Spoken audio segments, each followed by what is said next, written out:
प्रज्ञा को रील्स बनाने का बड़ा ही क्रेज है और वो दिन भर रील्स बनाती रहती है। खाते पीते घूमते फिरते घर में कॉलेज में रील्स बनाने के कारण प्रज्ञा पूरे कॉलेज में हाईलाइटेड है। जहां उसकी रील्स सभी को पसंद आते हैं, वहीं मनीषा चिंता में डूबी रहती है। एक रोज जब खाते हुए प्रज्ञा रील्स बना रही होती है, तब मनीषा कहती है, 1 मिनट भी चैन नहीं है इस लड़की को। ये नहीं कि खाना तो आराम से खा ले, लेकिन नहीं, अरे थोड़ी देर रील्स नहीं बनाओगी तो आसमान नहीं टूट पड़ेगा। अरे मम्मी, इसी को तो कहते हैं डिटर्मिनेशन। तुम नहीं समझोगी ये सब। ए भगवान, इस लड़की को सद्बुद्धि दे। जब देखो तब टेढ़ा बाका मुंह बनाती रहती है। मनीषा की बात का प्रज्ञा पर जरा भी असर नहीं होता और वो खाते खाते रील्स बनाती रहती है। दिन बीतने लगते हैं और देखते देखते प्रज्ञा का कॉलेज भी खत्म हो जाता है। आए दिन कोई ना कोई मनीषा को प्रज्ञा की शादी करवाने का सुझाव दे जाता है। सब ठीक ही कहते हैं, प्रज्ञा की शादी कर देनी चाहिए। अपने घर के काम काज में व्यस्त हो जाएगी तो खुद ही ये रील्स और नाच गाना बंद हो जाएगा। मनीषा और प्रेम प्रज्ञा के लिए एक अच्छा लड़का ढूंढने लगते हैं और तभी विकी का रिश्ता प्रज्ञा के लिए आता है, जिसने प्रज्ञा को उसकी रील्स देखकर पसंद कर लिया था। अगले दिन विकी अपने माता पिता के साथ प्रज्ञा के घर पहुंच जाता है और प्रज्ञा साड़ी पहने हाथों में चाय की ट्रे लिए उनके सामने आती है। जब विकी को पसंद है तो हमें भी बहू पसंद है। बहन जी, आप बारात की तैयारी कीजिए। एक बार लड़का लड़की अकेले में बात कर ले तो अच्छा रहेगा। हाँ हाँ, क्यों नहीं। मनीषा विकी को प्रज्ञा के कमरे में भेजती है, जहां प्रज्ञा पहले से ही रील्स बना रही होती है। तभी विकी कहता है, आ गए आपके साजन जी। हमारे साथ ये रील्स कंप्लीट करती तो और भी अच्छा रहता।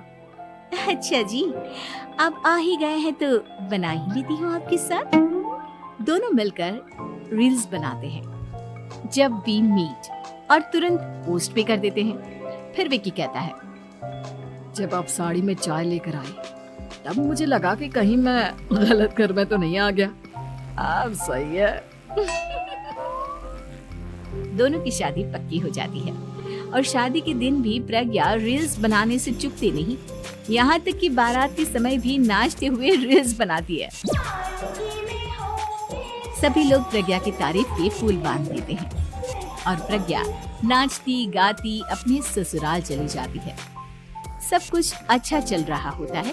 प्रज्ञा यहाँ भी दिन भर हर चीज की रील्स बनाती रहती है।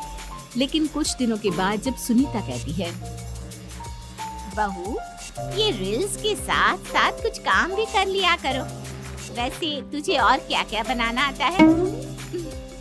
मम्मी जी, वैसे तो सब कहते हैं कि मैं सब कुछ अच्छा बनाती हूँ, लेकिन मुझे लगता है कि मैं मैगी अच्छा बना लेती हूँ।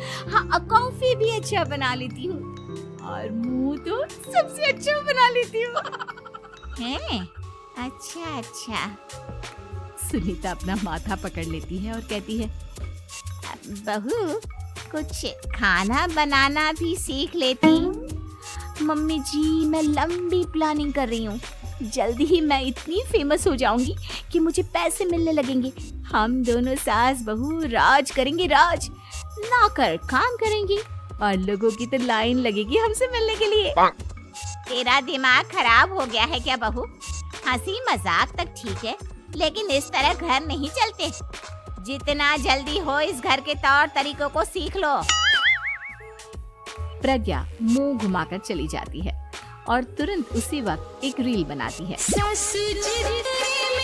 ये देख सुनीता का गुस्सा 7वें आसमान पर चला जाता है और विकी के घर आती ही सुनीता उसे सब कुछ बताती है। विकी भी अब प्रज्ञा की इन हरकतों से परेशान हो जाता है। तुम टेंशन मत लो मम्मा, मैं देख लूंगा। विकी कमरे में जाता है तो देखता है कि प्रज्ञा रील्स बना रही है। विकी बड़े ही प्यार से प्रज्ञा से कहता है, प्रज्ञा, इन सब के लिए मैं तुम्हें मना नहीं कर रहा हूँ, लेकिन फिर भी हर वक्त तो ये अच्छा नहीं लगता ना। समझने की कोशिश करो, मुझे भी तुम्हारा थोड़ा वक्त चाहिए। मैं जब ऑफिस से आता हूँ तो मुझे समय देने की जगह इसी में लगी रहती है। तुम ज्यादा ही सोच रहे हो। तुम भी मेरे साथ रील्स बनाओ ना। तुम्हें भी बहुत अच्छा लगेगा। तुम्हें इज्जत से कोई बात समझ में नहीं आती क्या? दिमाग खराब हो गया है तुम्हारा इस चकाचौंध से। अगर तुमने अपना रवैया नहीं बदला तो मैं तुमसे दूर चला जाऊंगा। तुम ही रिश्ता लेकर आए थे, मुझे लड़कों की कमी नहीं थी और ना आज है। विकी दरवाजा पटक कर चला जाता है।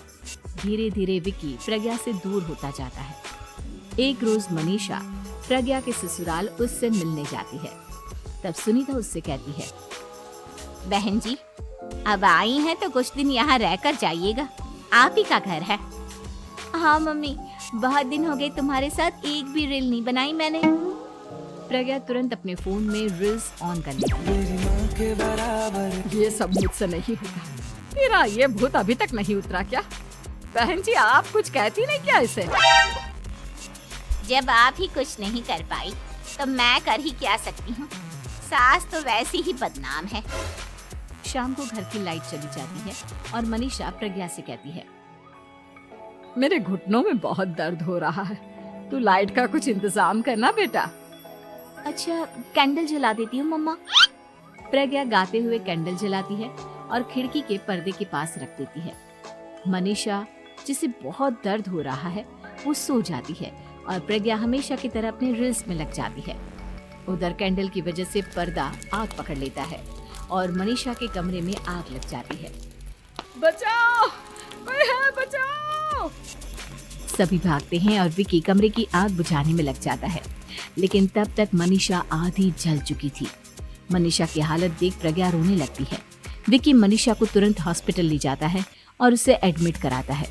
विकी प्रज्ञा से कहता है, देख लिया ना, तुम्हारे इस नाच गाने की वजह से आज तुम्हारी माँ की जान जाते जाते रह गई। अब पता नहीं तुम और क्या चाहती हो। उधर डॉक्टर कहते हैं, इनकी हालत बहुत नाजुक है, आधे से ज्यादा जल चुकी है।